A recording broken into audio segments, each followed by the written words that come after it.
L'étude que nous avons réalisée avec Nessa a permis de mettre en avant cette facette de la recherche que nous, médecins, pouvons avoir. C'est une recherche pionnière et innovante qui pourrait changer la manière de voir l'hyperactivité vésicale et qui pourrait mettre en lumière une autre approche ou un autre outil qui nous permettrait d'aider nos patients.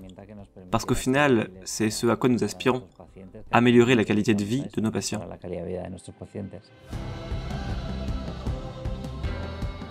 Nous savons que l'hyperactivité vésicale est un problème actuel qui n'a pas toujours de solution. C'est un problème chronique qui entrave la vie de nombreux hommes et femmes. En plus, il s'agit d'un problème que l'on appelle souvent un mal silencieux, car il est souvent limité à un contexte plutôt intime. Donc, ce type de ressource qui peut produire des améliorations significatives dans ce sens est le bienvenu, car il permet de reporter une intervention chirurgicale ou l'utilisation d'autres ressources qui ne sont souvent pas agréables pour le patient. Les femmes qui ont subi l'essai clinique avec X-Signal nous donnent l'impression que la fréquence des mictions nocturnes est plus faible et cela va de pair avec l'amélioration immédiate de la qualité de vie car leur qualité de sommeil et leur qualité de repos sont bien meilleures.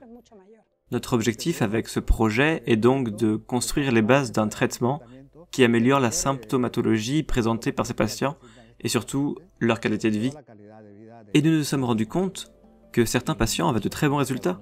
Nous avons donc décidé de réaliser une étude randomisée en double aveugle dans laquelle nous pourrions comparer l'utilité de Nessa pour traiter l'hyperactivité vésicale avec un groupe placebo.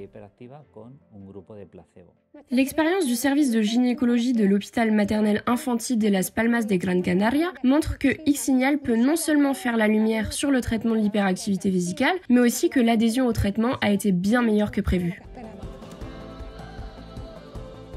Le fait que Nessa soit utile pour traiter l'hyperactivité vésicale nous ouvre une nouvelle porte et sera sans doute une découverte et une recherche pionnière dans le monde entier. Nous avons bon espoir quant aux résultats de cet essai clinique. Nous pourrions commencer à parler d'une technologie qui représenterait une première ou une deuxième étape thérapeutique pour traiter l'hyperactivité vésicale. Notre souhait, en tant qu'équipe de recherche, c'est que les résultats confirment notre impression.